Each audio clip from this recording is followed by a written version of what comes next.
The couple had just been married, Daniel and Emily Whitaker, young, hopeful, and glowing with the joy of their wedding day. Hand in hand, they left the celebration behind and set off into the quiet beauty of the mountains, planning to spend their first night as husband and wife beneath the stars. But they never came back. No one knew where they'd gone or why they disappeared without a trace. For 18 years, their story became a local legend, a sorrowful mystery whispered by those who remembered them. But now something has been found deep in the forest, hidden beneath time. And with it, the truth is finally ready to be told. Asterisk on a warm afternoon in early June of 2007, the kind of day when the Oregon sky stretches wide and blue without a single cloud in sight. Daniel Whitaker and Emily Rhodes stood beneath an old oak tree behind a small white church in their hometown and said, "I do." The ceremony was simple, honest, the kind that small towns are best at, full of genuine smiles, home-cooked food, wildflowers picked fresh that morning, and the kind of laughter that rings with decades of familiarity. They had grown up just a few blocks apart, best friends before they were anything more, and by the time they reached their 20s, everyone in town had already assumed they'd marry. Daniel had grease-stained hands and a soft voice, a mechanic who fixed more than just cars.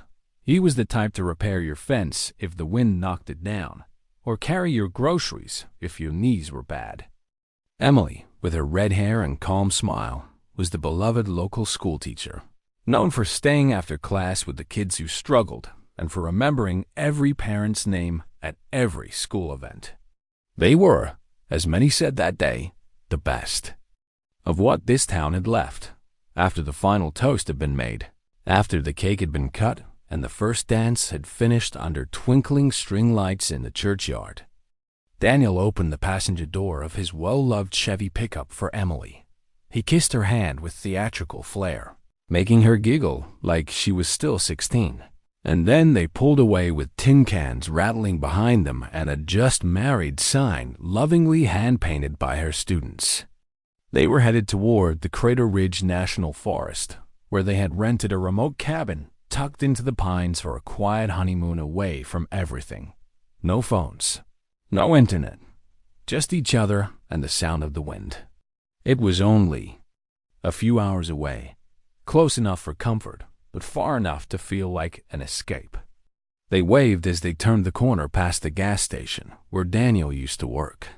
That was the last anyone ever saw of them. At first, no one thought anything was strange. They were a young couple in love, likely lost in their own little world, not in a rush to come home.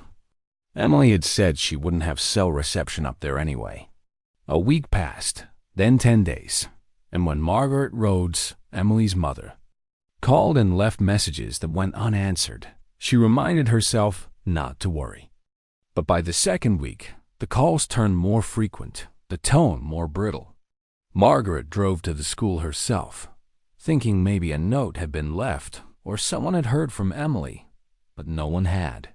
When she called the cabin rental office, her heart caught in her throat when the receptionist told her that Daniel and Emily had never checked in. The cabin stood empty, untouched, the bed unmade, the welcome basket of fruit still fresh on the table. Margaret drove straight to the sheriff's office that day, clutching a photo of them on their wedding day, her voice trembling but firm. "Something's wrong," she said. "They wouldn't just disappear." The sheriff, a man named Harris with a warm badge and a kind but skeptical eye, nodded and took her statement. He had known Emily since she was a girl, had once pulled Daniel over for speeding when he was 16. He dispatched a search team the next morning, starting at the forest's edge near the last known road they were expected to take. But the forest was vast, nearly 200,000 acres of dense pines, steep ravines and narrow dirt roads that twisted like veins through wilderness, a place easy to get lost in, a place that didn't give up its secrets easily. The search lasted 3 days. Helicopters scanned from above, volunteers combed trails, and sheriff's deputies checked the few local cabins and ranger stations in the area. Nothing. No skid marks. No footprints. No sign of a crash. No reports from campers or hikers who might have seen a young couple. Daniel and Emily seemed to have vanished between one bend in the road and the next. The sheriff's department filed a missing persons report, logged their vehicle into the state database, and waited. But no credit. Cards were used, no phones turned on, no letters, no calls. No bodies dug over the next few months. Theories bloomed like weeds. Some said they must have run away together. Maybe they got cold feet and changed their lives. But those who knew them knew better. Emily would never leave her mother without a word. Daniel wouldn't abandon his little brother, who he practically raised. Others whispered darker things. Maybe there was an accident, and they were lost somewhere no one could find. Maybe someone had been waiting in the woods. But without evidence, without even a single clue, the story became less of an investigation and more of a ghost tale. The seasons changed, and as years slipped by, the faces of Daniel and Emily slowly faded from the news and conversations, but not from Margaret. She kept their room exactly as it was, the wedding invitation still pinned to the fridge. The voicemail from Emily saved on an old answering machine she refused to throw away. Every birthday, every anniversary, she lit a candle in her window. A silent vigil, a flicker of hope.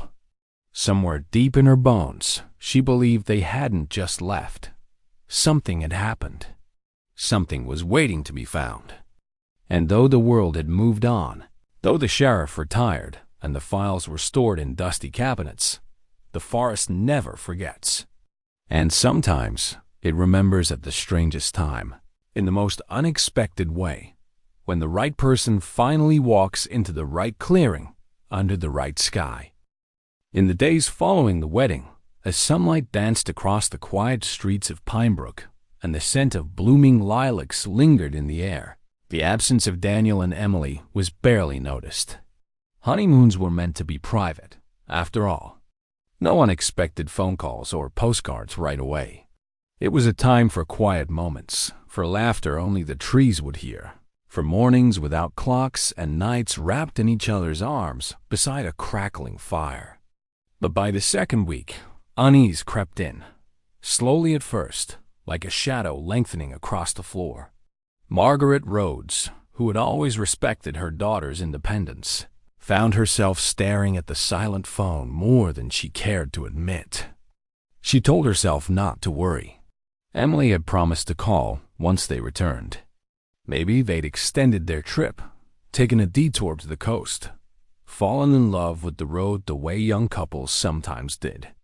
But when the weekend came and went, with no word, her unease turned into something sharper, something colder. She called the cabin rental office again. This time, her voice carried a note of urgency, brittle but unmistakable.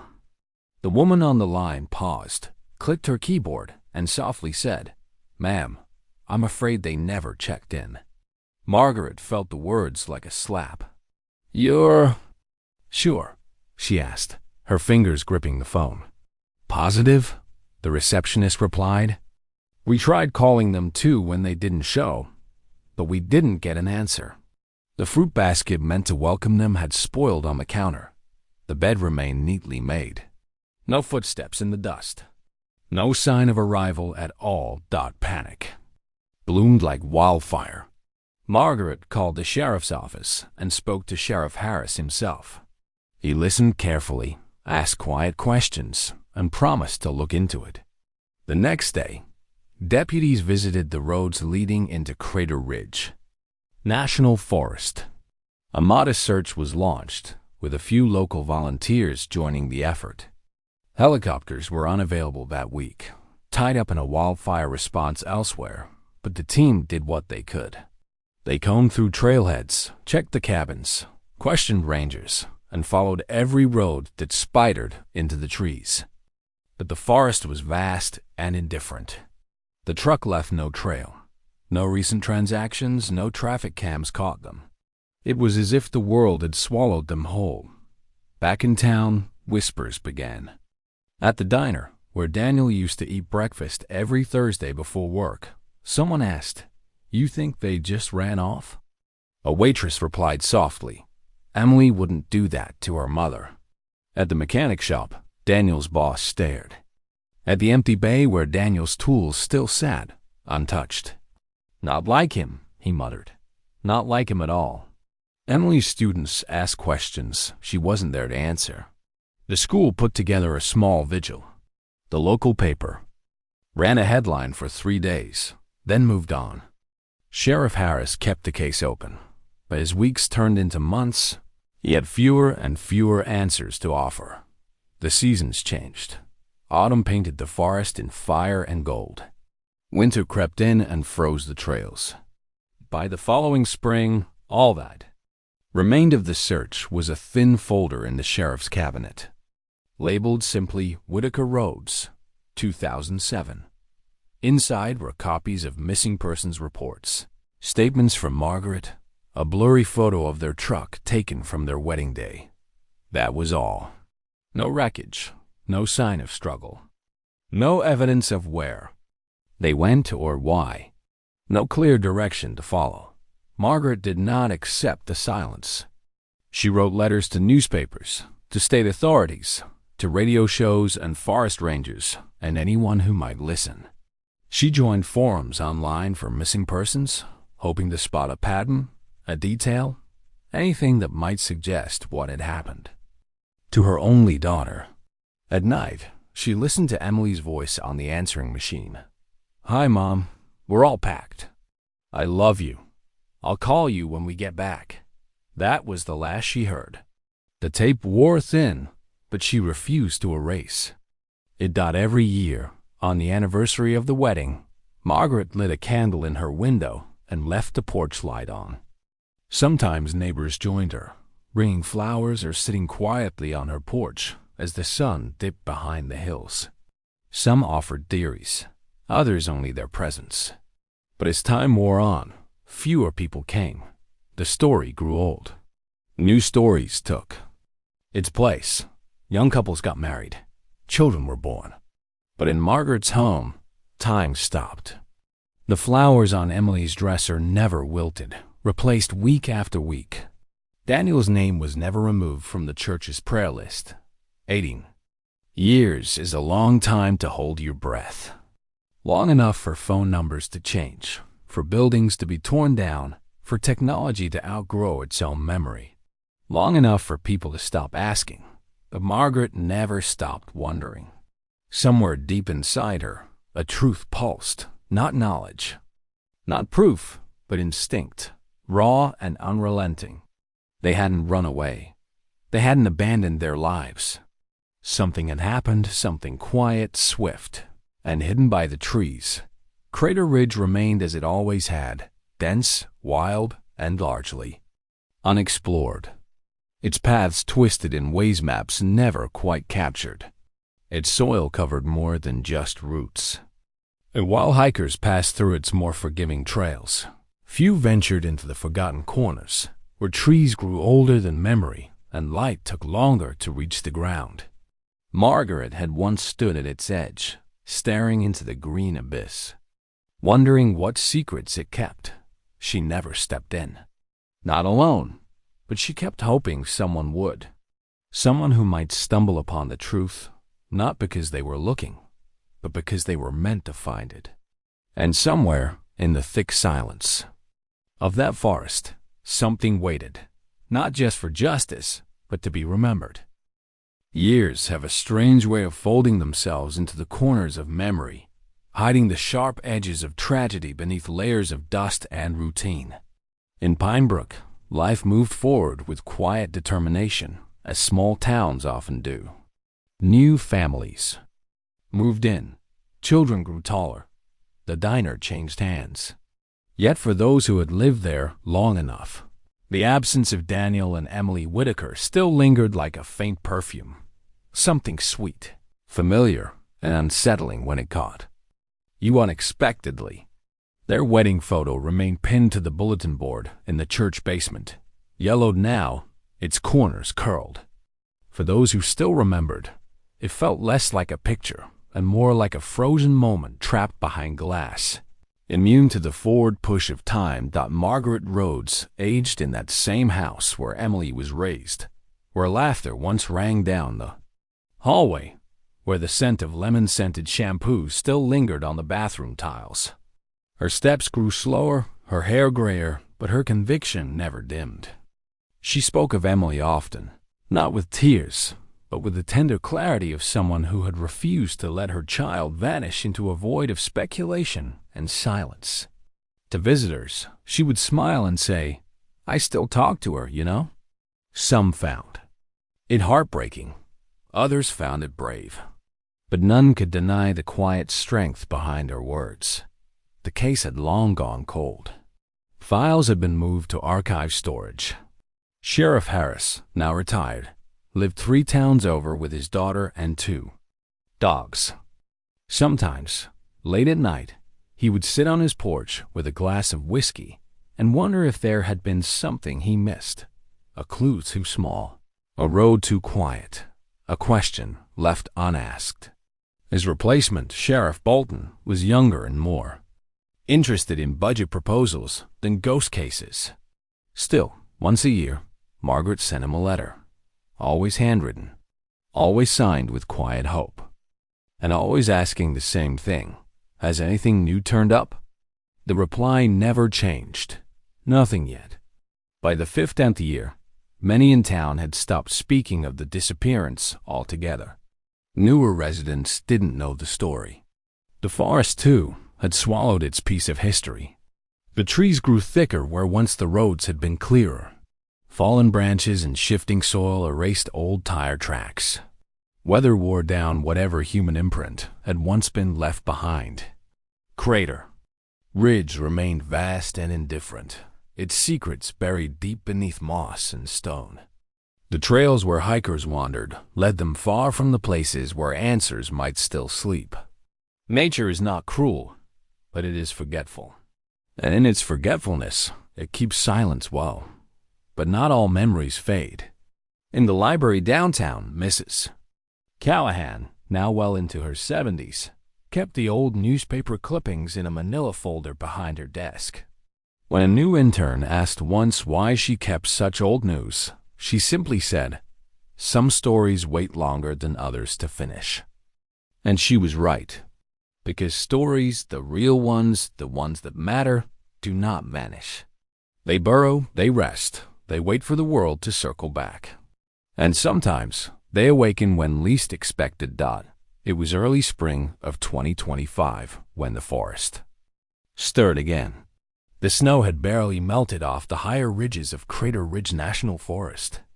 Trees, stripped bare for winter, began to stretch green fingers toward the sun. And on a cool morning, as fog clung low along the forest floor, a man named Kyle Jensen zipped up his ranger jacket, clipped his radio to his belt, and began his usual patrol. Kyle wasn't the talkative type. At 39, he preferred the company of trees and animals to people. He had worked the National Forest for over a decade, walking the same loops, maintaining trails, checking on wildlife cameras, watching for fire hazards. The job suited him. Quiet, steady, predictable. That morning, however, would not be predictable. A storm earlier that month had downed several trees off Trail 16, a lesser-used path that veered away from the main camping routes. It wasn't dangerous, just remote, the kind of place hikers only found if they were looking for solitude. Kyle decided to take the long way through, checking for debris. His boots crunched softly over the damp underbrush. Birdsong echoed from high branches. The world felt hushed, as if holding its breath. Then he saw it.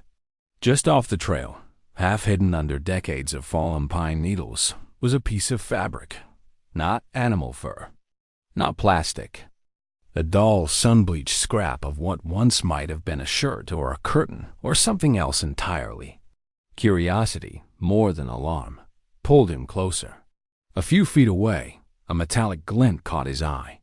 He pushed aside a blanket of moss and leaves, and there it was, a license plate, rusted, bent at the corners, still faintly legible. His breath caught. He knew that number.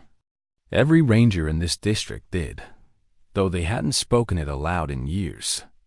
Kyle radioed it in with a calmness that surprised even himself.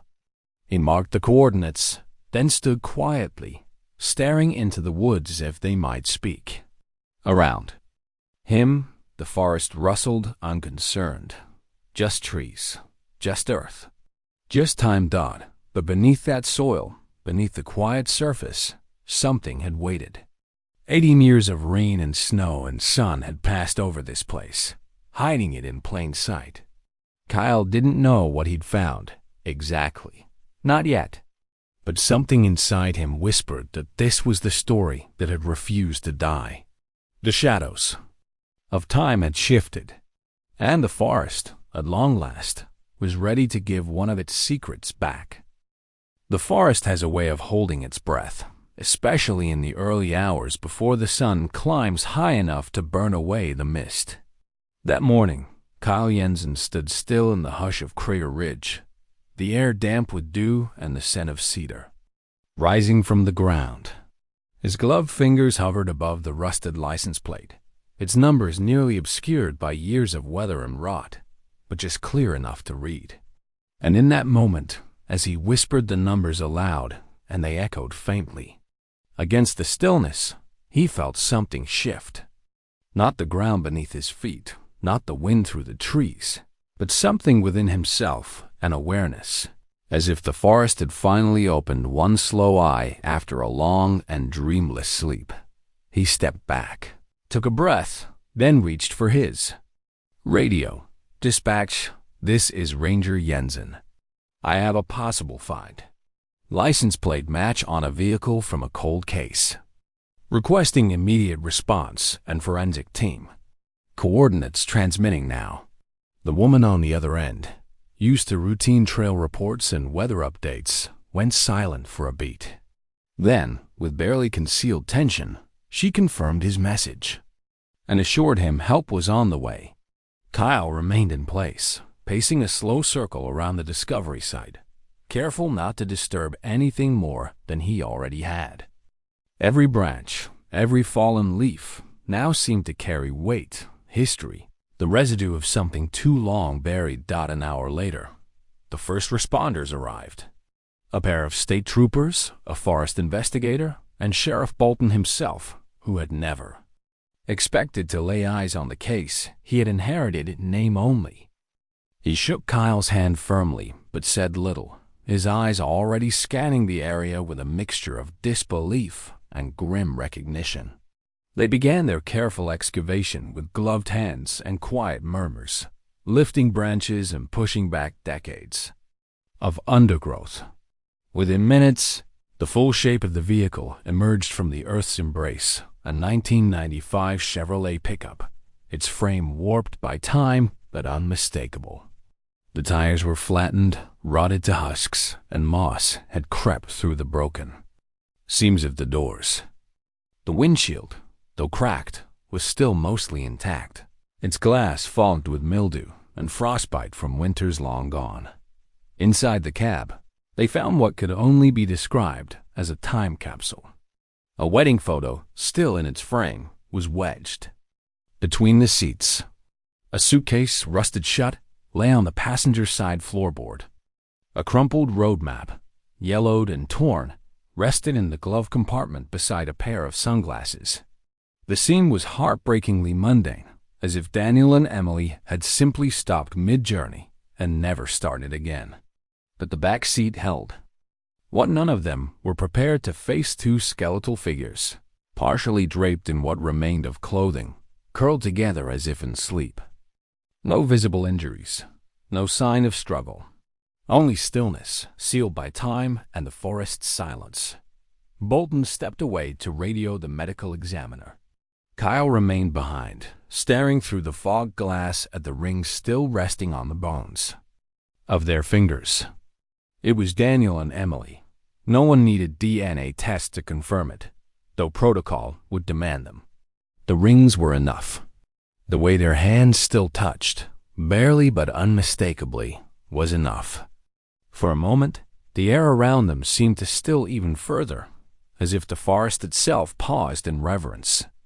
18 years gone, and now found not by a miracle, not by technology, but by the slow, random rhythm of nature and one ranger's quiet routine. As news spread, the perimeter widened. More officials arrived, along with media vans and curious onlookers who had once known the couple only through whispers and fading photos. Margaret Rhodes was notified in person. The officer who delivered the news said she didn't cry, not immediately. She sat in silence for nearly 10 minutes, her eyes on the candle still burning in the window beside her. Then, quietly, she thanked him, folded her hands, and said, "I knew the forest would speak eventually." It was the kind of faith that doesn't ask for proof, only patience. Back at the site, a forensic team combed the area. They noted the steep incline just beyond the trail, the way the truck might have slipped in heavy rain, tires losing grip. On the slick earth, crashing into a shallow ravine hidden by years of growth. No signs of sabotage, no evidence of foul play at the crash site. But the puzzle remained incomplete. If the truck had skidded by accident, why wasn't it found during the original search?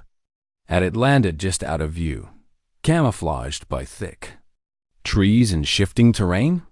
Or had it settled deeper over time, buried gradually under storms and silence? Kyle Jensen remained on site long after the others left.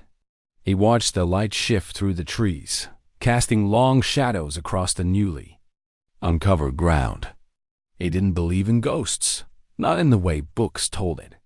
But he believed in memory, in echoes, in places that remember even when people forget. And this place, this clearing, had remembered everything. As dusk approached, he walked the perimeter one last time, noting the slight depression in the earth, where the truck had rested. He found himself whispering a quiet goodbye, not because he expected an answer, but because it felt wrong not to. Then, with the forest behind him and the world slowly waking to the truth he had uncovered, he returned to his ranger station, carrying with him the weight of the dead and the fragile peace of the found. Time, when buried beneath earth and memory, does not vanish, it hardens.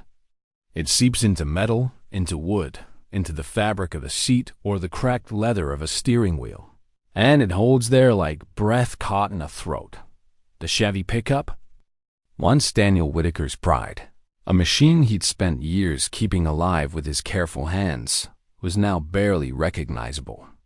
Its frame was buckled in places, one door twisted slightly ajar, as if it had been opened once and never quite closed again. Moss crept through its seams. Vines had wrapped themselves around its undercarriage, like fingers refusing to let go. It had become part of the forest, not a foreign object in the landscape, but a relic absorbed by it, resting like a fallen animal whose bones nature had slowly claimed Dot as the forensic team documented every inch of the site, each item found inside. The vehicle told a story in silence. The cracked cell phone on the dashboard, powerless now but still intact, hinted at calls that may never have connected. A canvas bag with 2 toothbrushes and a bar of soap wrapped in hotel plastic lay on the floor, untouched. In the glove compartment, among faded receipts and maps, was a folded letter addressed to Mom. The ink had run, likely from water that had seeped in long ago, rendering the words soft and illegible. Sheriff Bolton handled it with gloved care, but his face betrayed something heavy regret, perhaps, or reverence. These were not clues. They were remnants of lives paused mid-sentence, what none of them expected to find, what struck every person. Present with a sharp stillness was the chain hanging from the rearview mirror. On it were 2 simple wedding bands, the kind you'd recognize in a heartbeat. Theirs. Daniel and Emily's rings, still looped together, gently clinking as the wind stirred through the broken window. They hadn't been wearing them when they were found, which left everyone wondering why they'd taken them off and when. It wasn't hard to imagine the moment, perhaps on their last night. With rain thudding against the roof, they'd slipped them off and hung them there for safekeeping, unaware they would remain for years, swinging gently in the dark. The medical examiner confirmed what the scene suggested. No signs of violence, no visible trauma. The skeletal remains bore no fractures, no bullet holes, no indications of foul play. It seemed, on the surface, a tragic accident. A misjudged turn, a slippery slope, a lost signal, a rain-soaked night on a forest road that offered no second chances. But the deeper they looked, the more questions emerged. If the crash hadn't killed them, why hadn't they left the vehicle? Why were their bodies still inside, together in the back seat? Why had no one heard a cry for help? Had they been injured, too weak to climb out? Or was there something else, something the evidence didn't show? Kyle Jensen returned to the scene the following day, unable to let it go. Even after the officials had come and gone, even after the coroner had taken the remains, he stood by the ravine and stared at the grooves in the earth, faint but present, where the truck had carved its way down. He imagined the rain pounding, the windshield, Daniel's hands tied on the wheel, Emily beside him trying to read the map by flashlight. Perhaps the tires had caught mud, and with no guardrail, the descent had been sudden and final. Maybe the trees muffled the crash, the forest swallowing the sound before it reached another soul. He walked slowly around the area, his boots pressing softly into the damp soil, scanning not just for evidence but for feeling. Some spaces hold memories like warmth. This one felt like a held breath. On the passenger side, just beneath a patch of brambles, he noticed something odd, a small notebook, its cover cracked, pages curled. It must have been ejected during the slide, then overlooked. He handed it off to the sheriff, who had it bagged for review. The pages were too weathered to decipher in the field, but they offered one more piece to a story that still refused to lie flat. News of the discovery spread quickly. The local paper ran a cover photo of the rusted truck, its form shadowed beneath the trees. People from Pinebrook left flowers at the forest entrance. Margaret Rhodes received visitors every evening, neighbors, old students of Emily, former co-workers of Daniel all stopping by to offer condolences, memories, and in some cases, apologies for having let the years pass in silence. Margaret took them all in stride, though her voice had a softness now, as if she were speaking through layers of wind. She said she was grateful, not for the loss, but for the knowing. Not knowing, she said gently, is the cruelest thing. The remains were confirmed by dental records and DNA. A quiet ceremony was held in town. The church bells rang low and slow. Margaret sat in the front pew, holding the rings that had been returned to her, her eyes dry but shining with something deeper than grief completion. Sheriff Bolton spoke briefly. Kyle stood in the back, hat in hand, feeling like a man who had stumbled into someone else's ending, yet somehow become part of it. He didn't speak to the crowd. He didn't need to. The forest had spoken for him. And yet, even as the story neared its resolution, one detail stayed with Kyle like a pebble in his boot. During his final visit to the site, he'd noticed something ashape in the underbrush near the edge of the ravine, something that looked almost like a footprint. Large, fresh, too fresh. At first, he chalked it up to one of the investigators, or photographers who had trampled through. But it hadn't been there the day before, and no one else had reported being that far from the scene. He didn't mention it to Bolton, not yet. Not when everyone needed this to be over, but deep in his gut, he knew what the forest knew. Stories don't always end when we find the bones. Sometimes the echoes keep moving just beyond the edge of reason. And sometimes something else watches as we uncover what we were never meant to forget. When Daniel and Emily had driven off that June evening, with laughter in their hearts and the setting sun glinting off the windshield.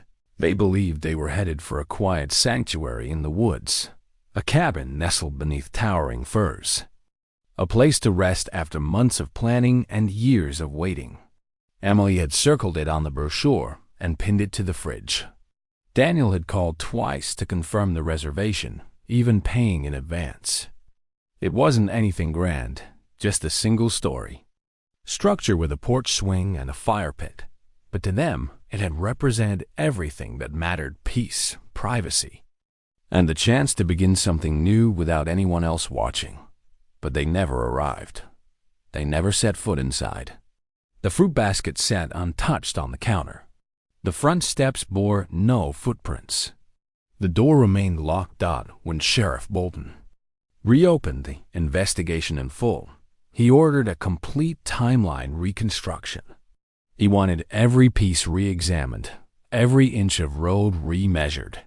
One deputy, assigned to track down the original rental office staff, returned with a disturbing fact. The woman who had managed the bookings at the time, now retired and living in a nearby town, admitted she had made an error. She remembered the couple vividly, the young schoolteacher and her shy, polite husband. But when she checked her records from 2007, she found a mistake. Their reservation had been entered into the system, yes, but the wrong cabin number had been written on the confirmation. The one Daniel and Emily were meant to stay in wasn't on the main trail, but on a narrow, rarely used service road that forked miles before the official entrance. It was a stretch of path so obscure that it no longer appeared on most modern GPS maps. The sign marking it had since rotted and collapsed. No one had thought to search there during the original investigation because, on paper, that trail didn't exist. Bolton dispatched a team immediately. The old road, overgrown and half swallowed by the forest, led to a clearing that might once have held a structure.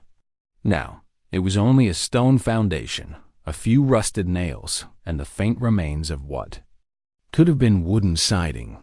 The cabin itself was gone. A fire had burned through the area sometime after 2009, a slow-moving blaze that consumed everything in its path. No one had remembered the building being there at all. No one had reported it missing. The records showed the property had quietly been delisted and sold off by the land trust that managed short-term rentals after the fire. No investigation had been necessary then. There had been no sign of foul play, just an empty cabin lost to time and flame.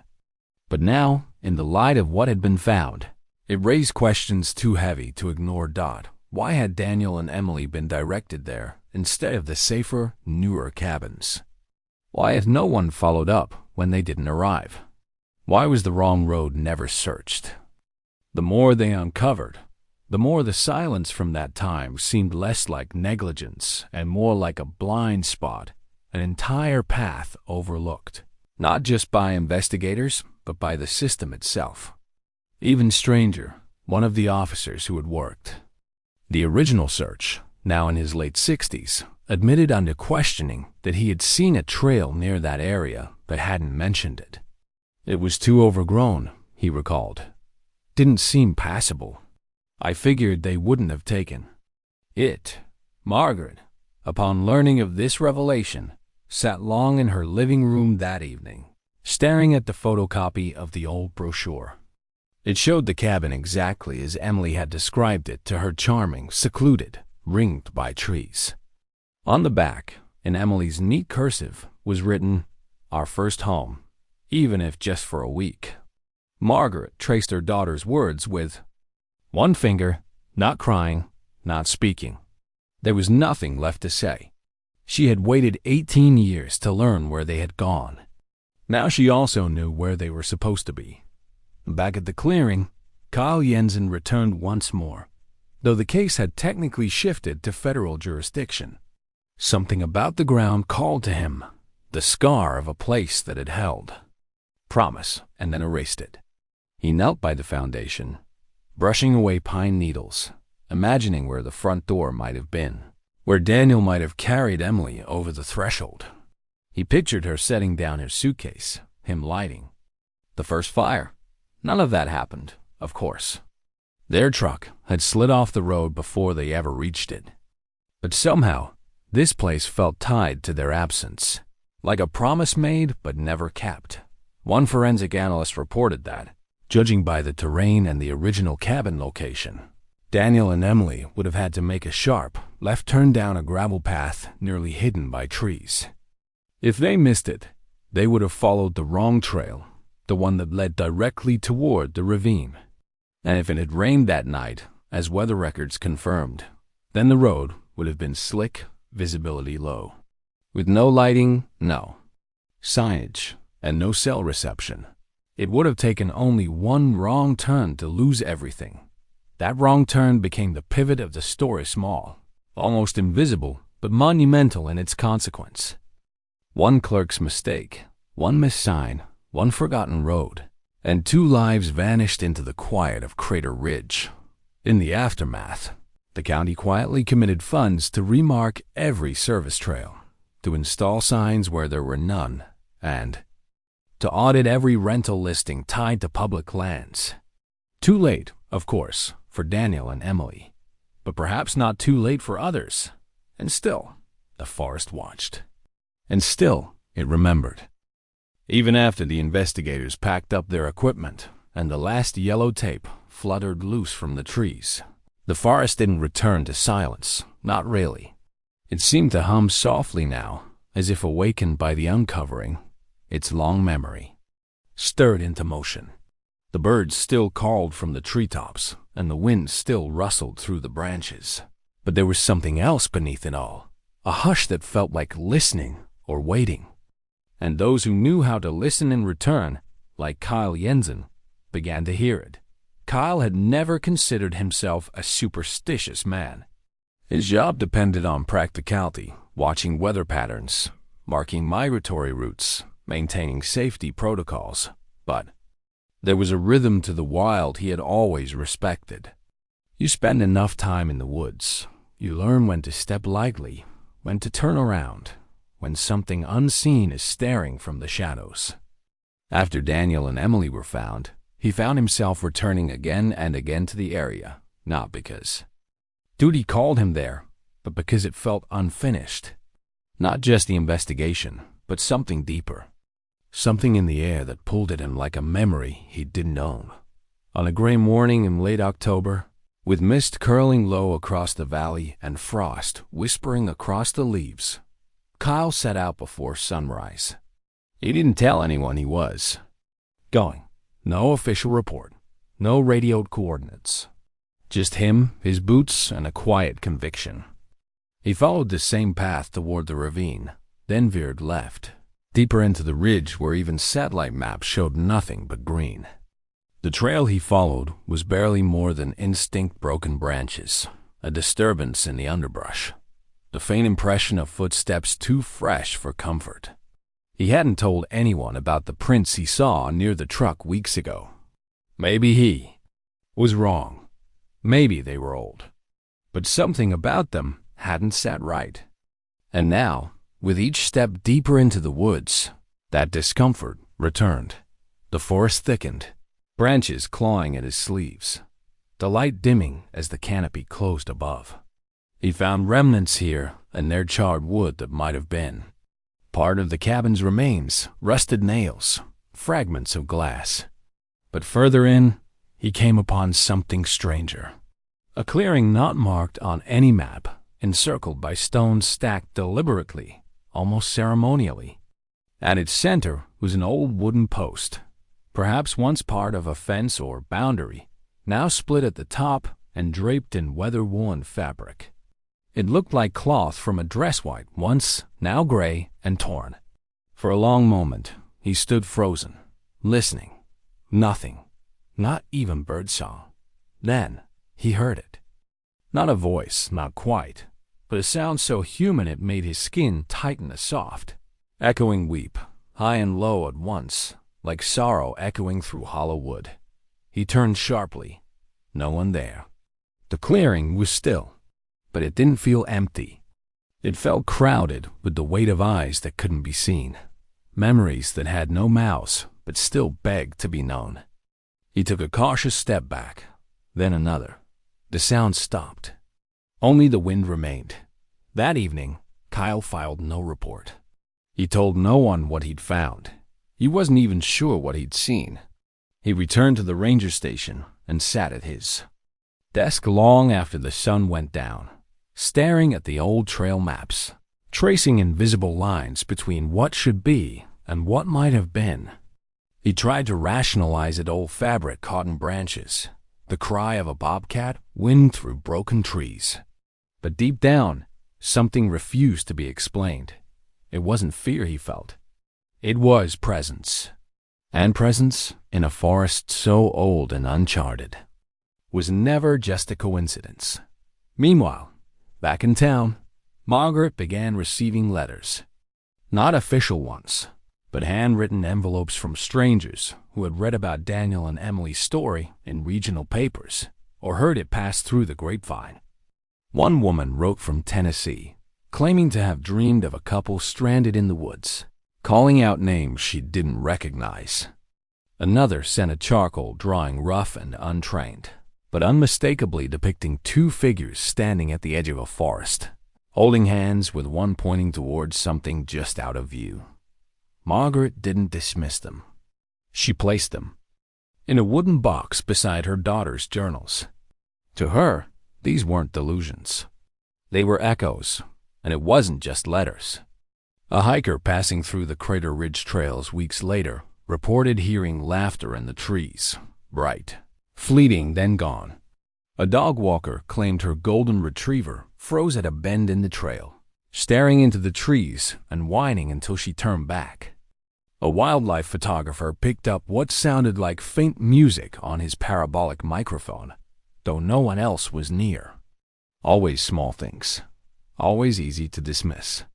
But collectively, they formed a pattern too odd to ignore. Sheriff Bolton, despite his nature, took these reports seriously enough to record them. Not because he believed in ghosts, but because his instincts told him this case was no longer about crime alone.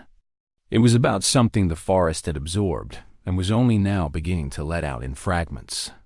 Stories don't die, he wrote in his logbook. They settle in time. A new trail was cut through the region, not to open it up to tourists, but to mark it for remembrance. A wooden post was placed at the entrance with a simple inscription, in memory of the two who waited and the ones who listened. Below it, a bench, just one, facing the woods. Sometimes Kyle sat there, not to find answers, but to listen. And often, the forest said nothing at all. But sometimes, in the hush between wind gusts, he thought he heard them, Daniel and Emily, still walking, still reaching, their presence stitched into the canopy above. The box had been tucked away in the back of Margaret Rhodes's linen closet, behind an old quilt Emily had once stitched during college, and a stack of photographs too painful to display, yet too precious to discard. It wasn't a fancy box, just a worn cedar chest with brass corners dulled by time, but it held the kind of contents that refused to fade. For nearly 2 decades, Margaret had written letters to her daughter, dozens of them, all neatly dated, carefully folded, and never mailed. She hadn't written them with the expectation that Emily would one day read them. She had written them because she needed to speak into the silence, to reach across the void that had taken her daughter and son-in-law, and left her in the echo. On the night the coroner's office released the remains of Daniel and Emily for burial, Margaret sat at her kitchen table under the soft glow of the old chandelier and opened that box. Her fingers trembled slightly as she picked up the first letter, dated July 5th, 2007, just 2 weeks after the disappearance. It was short, hopeful, full of faith, still unshaken. "Maybe you took a longer route," she'd written, or maybe you changed your mind and didn't tell anyone. "I believe you'll walk through that door any day now." Other letters followed, months apart at first, then annually. Over time, the handwriting changed. The early letters were strong, even firm, written in the hand of a woman still standing on her feet. But the later ones were more delicate, shakier around the edges, the words trailing off in places as if she'd paused to gather breath or strength between sentences. She reread them one by one, whispering the words aloud like prayers, until she reached the final one, the one she had written just a week before the forest gave them back. This one was different. It wasn't hopeful, not in a traditional sense, but it was full of something. Deeper acceptance, not surrender. "If you're gone," she had written, "then I hope the forest has been kind. I hope the trees covered you when the world did not. I hope you weren't afraid." Her tears came silently then, not the loud sobs of fresh grief, but the soft, steady tears of someone who had already mourned, already imagined every version of heartbreak, and now had the shape of it confirmed. She chose 3 letters to bury. With Emily, one from the beginning, one from the middle, and one from the end. She placed them in a linen envelope, tied with a ribbon that had once belonged to Emily's childhood hairbrush, and sealed them with a small pressed flower from the garden outside. She said nothing about this to the mortician or the sheriff. It was a private offering, one only a mother could make. Daniel was buried beside her, the rings they'd once worn now resting on their joined hands. The ceremony was modest by design. Margaret didn't want spectacle. She wanted closure. A few dozen people came, neighbors, former classmates, even. Sheriff Harris, now old and frail, leaning on a cane but determined to attend. Kyle stood near the back, out of the limelight, his ranger's hat pressed to his chest as the final words were spoken.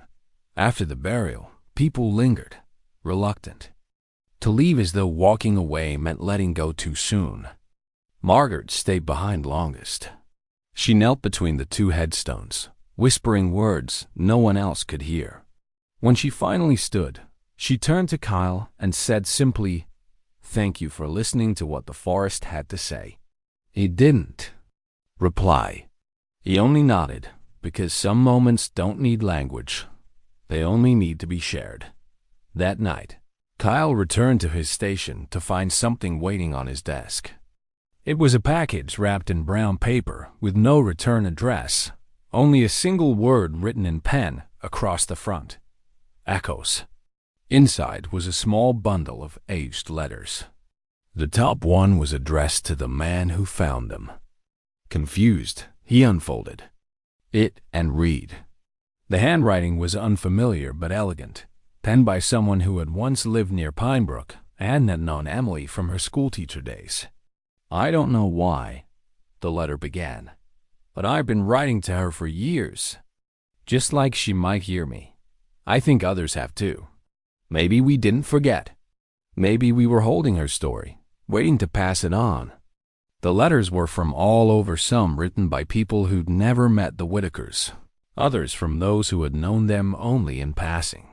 They spoke of memories, dreams, strange encounters in the woods, feelings they couldn't explain, but felt compelled to write down.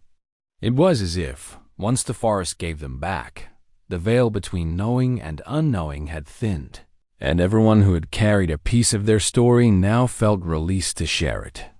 Kyle sat there deep into the night, reading each letter, the ranger's lamp casting a warm, flickering glow over the warm pages.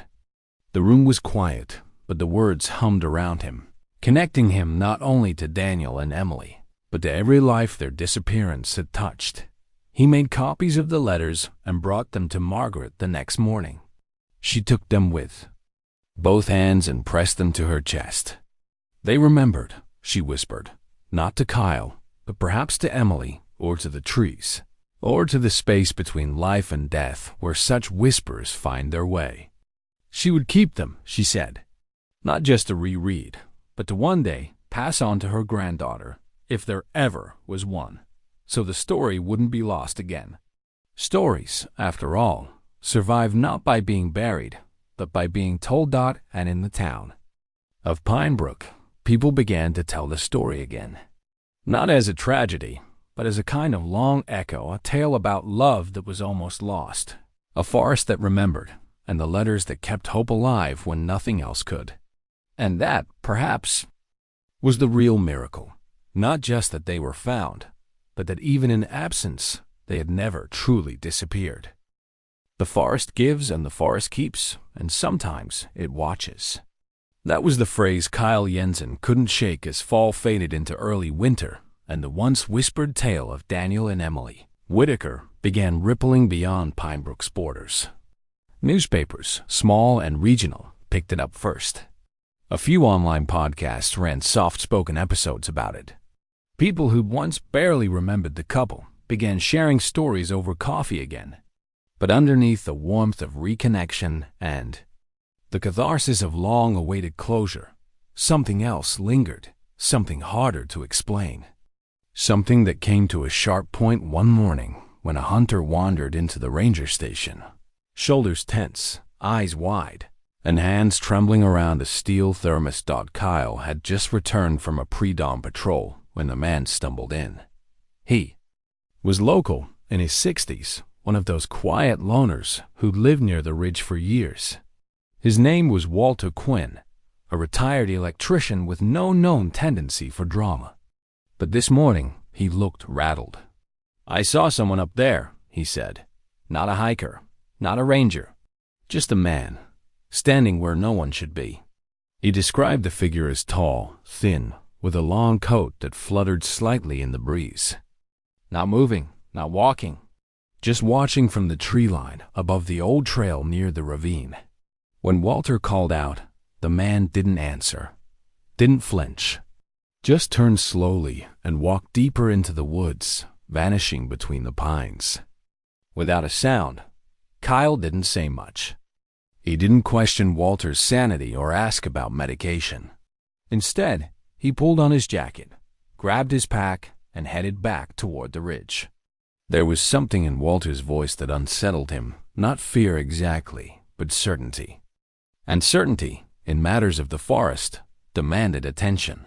The hike was quiet, uneventful at first, the air sharp and cold enough to bite at his knuckles. But as he neared the area where Walter had pointed on the map, Kyle began to feel it. Again, that electric stillness in the woods, like something watching from behind the trees.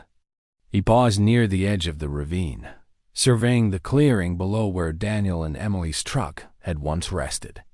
The soil was still dark there, as if the earth remembered the weight it had carried. Then he saw it. A figure not far, maybe, 30 yards off, between the firs, not moving, just standing, half-shadowed by the trees.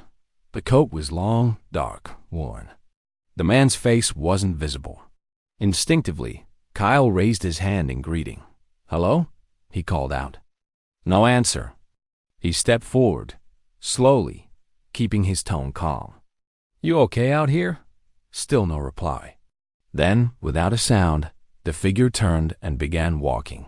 Not in haste, not alarmed, just steadily retreating. Kyle followed, stepping over roots and ducking low branches, trying to keep pace, but the man moved in a strange rhythm, always just out of reach.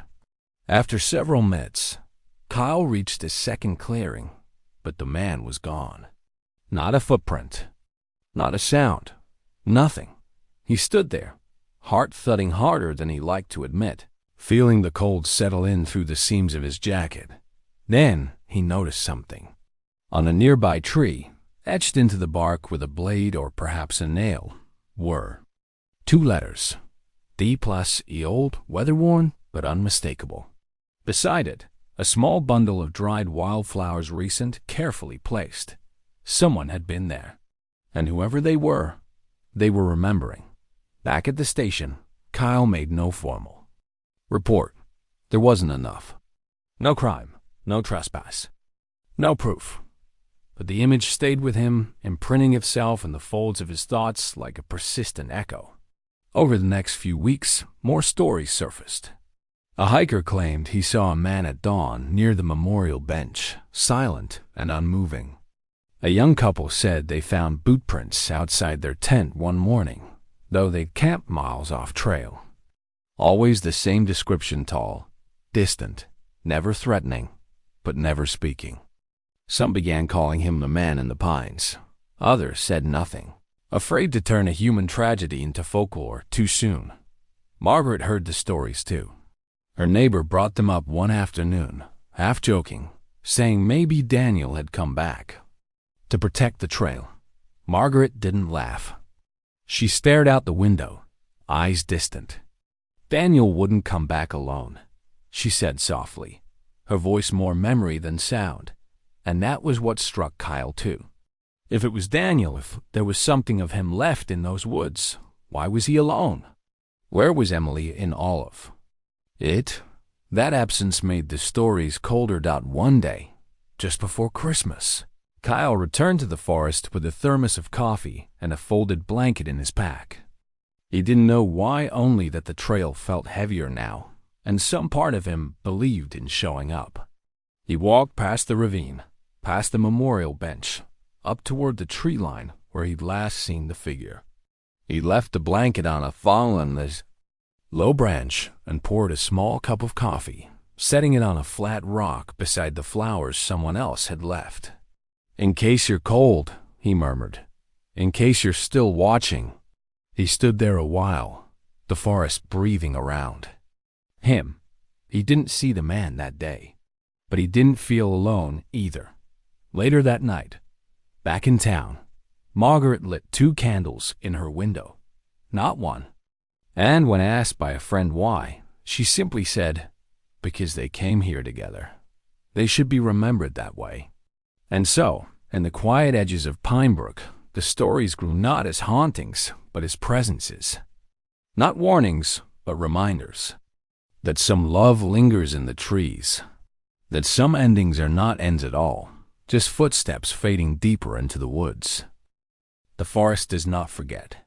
It doesn't need names, photographs, or official reports to hold memory. It keeps what the world leaves behind. The echo of a voice, the hush of tears, the laughter that once stirred the branches. It does not speak in sentences, but in symbols. The way moss grows over a tire track. The way a wildflower blooms where grief once fell. The way wind curls around the trees on certain days as if mimicking a breath too quiet to hear. And for the people of Pinebrook, who had spent 18 years not knowing what happened to Daniel and Emily Whitaker, the forest now became more than wilderness.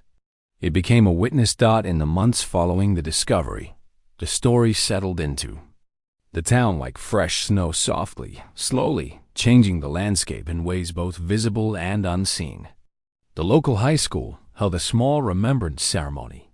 Emily had once taught English there, and her former students, now grown, returned to share what they still carried from her classroom: phrases she loved, books she made them love, the way she smiled when someone finally understood a metaphor.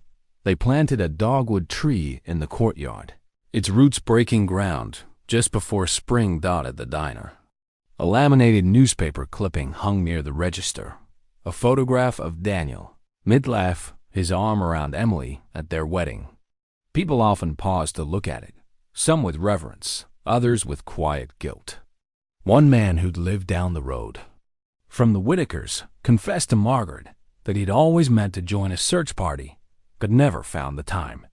Margaret only nodded, her voice kind. "It's all right," she said. "I believe the forest was always looking." Kyle Jensen continued his quiet visits to the trail.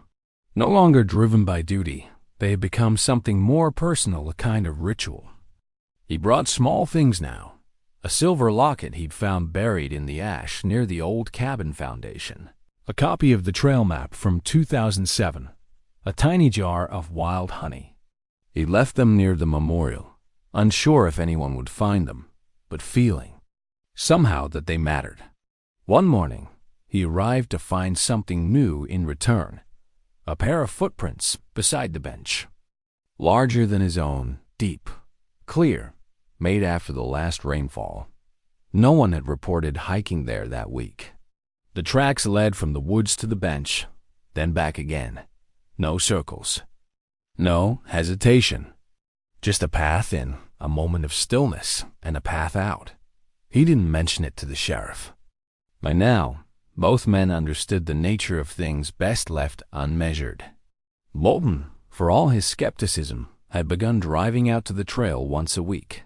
He never stayed long. He sat on the bench, closed his eyes, breath deep.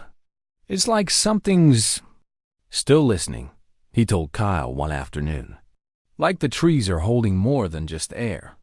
The town funded a proper memorial, nothing extravagant.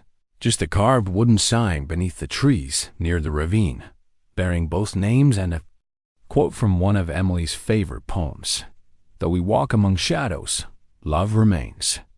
People left tokens beneath it, letters, rings, a pair of hiking boots, even a photograph of a wedding taken years later, inspired by the Whitakers' story. One girl, no older than 10, left a single paper crane and a note that read, "I hope you're walking together still." Margaret visited often, her steps slow but steady. She carried a cane now, more for balance than need, and sometimes brought a small camp chair to sit near the trees. She didn't speak when others came. She just listened. Once, a young woman sat beside her and asked if she thought Daniel and Emily had known they were going to die. Margaret answered after a long pause. "I think they knew they were loved," she said. And maybe that was enough. But perhaps the most haunting part of what the forest remembered came weeks later, when Kyle returned to the trail and found an envelope tucked between two stones at the edge of the old cabin clearing. The paper was yellowed slightly, the edges curled, but it was sealed. On the front were 3 words, "For whoever listens." Inside was a single page, the handwriting fragile but deliberate. "We waited," it read. "We stayed warm. We told each other stories. We believed someone would come. But the trees told us otherwise. They held us kindly. Please don't forget that we weren't afraid." The signature was smeared, almost vanished. But the handwriting, it bore a resemblance to a note Emily had once written to a student, now archived in a school yearbook. Kyle didn't tell many people about the letter.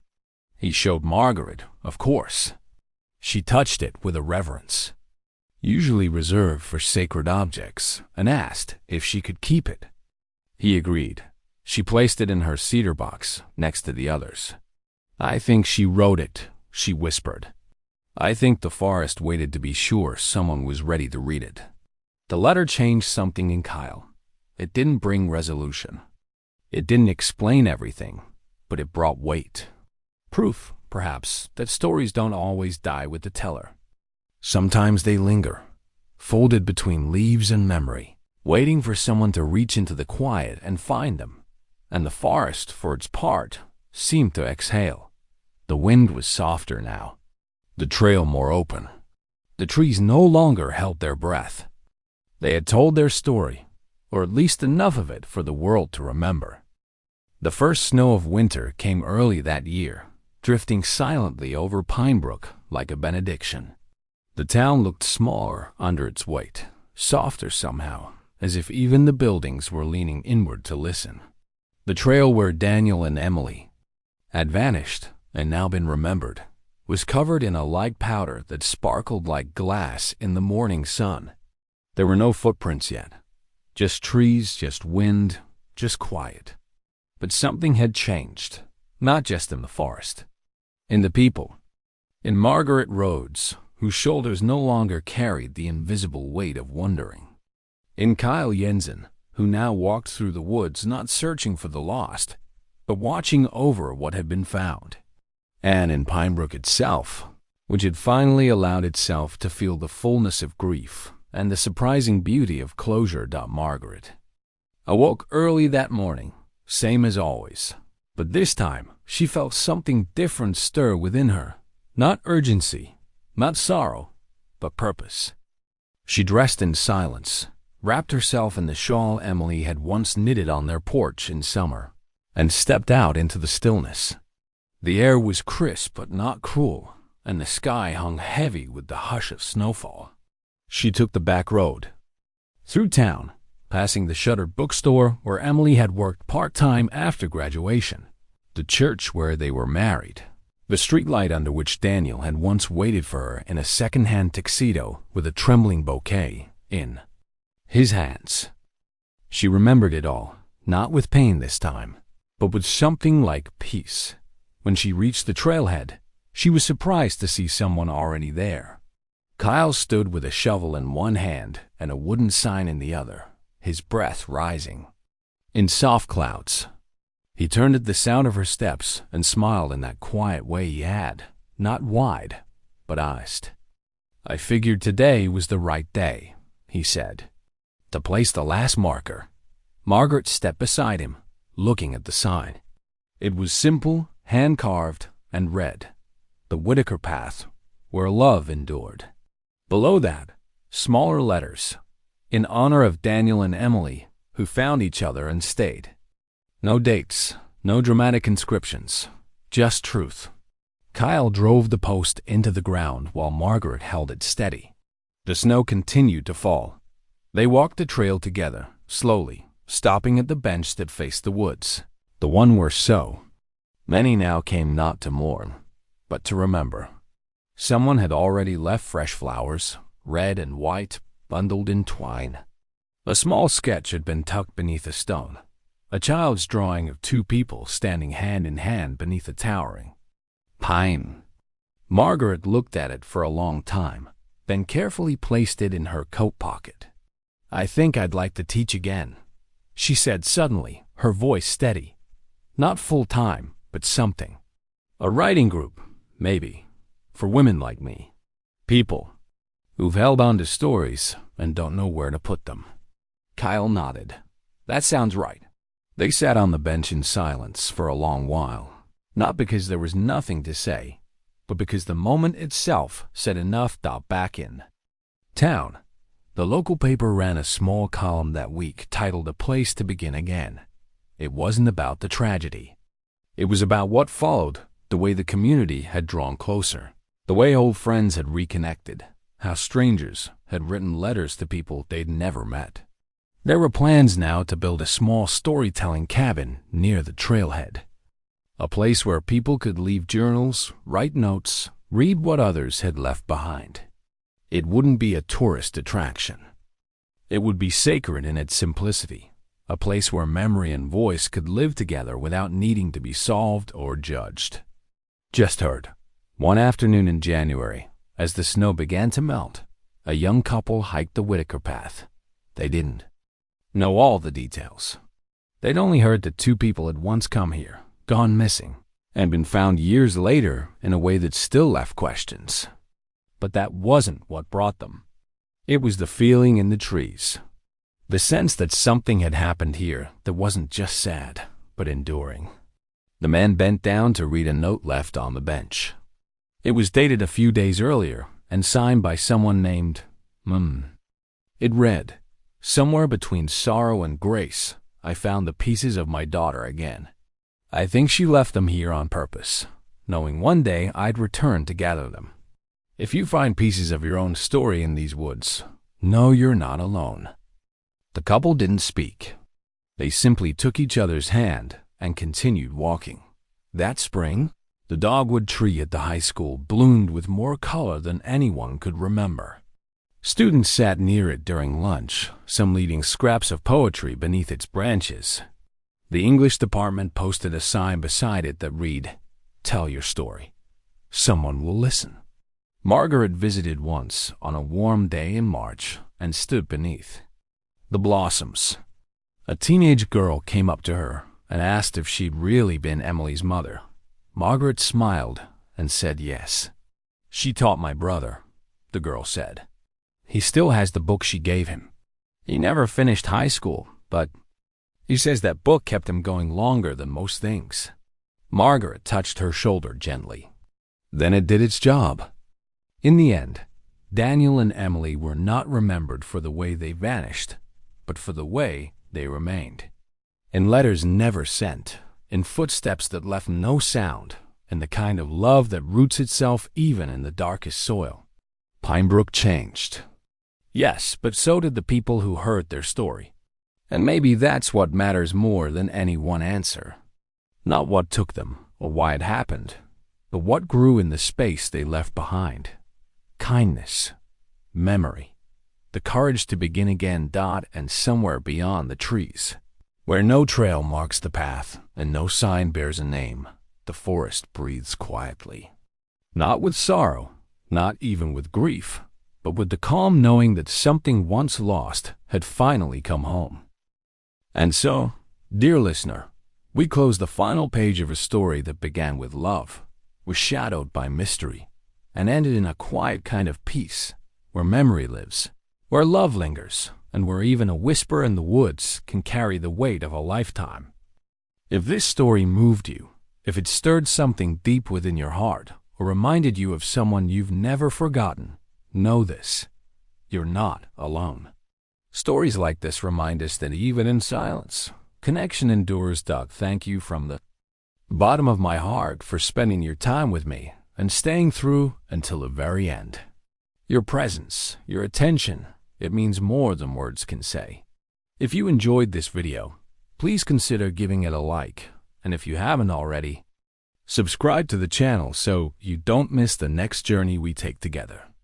I release heartfelt, immersive stories just like this one, crafted with care every week. And most of all, I'd love to hear from you. Drop a comment below, share your thoughts, your emotions, or even a personal story this reminded you of. Your words build this community and inspire these stories to live on. Let's keep the conversation going. Until next time, stay safe, stay kind, and never stop listening to the quiet stories the world is still waiting to tell.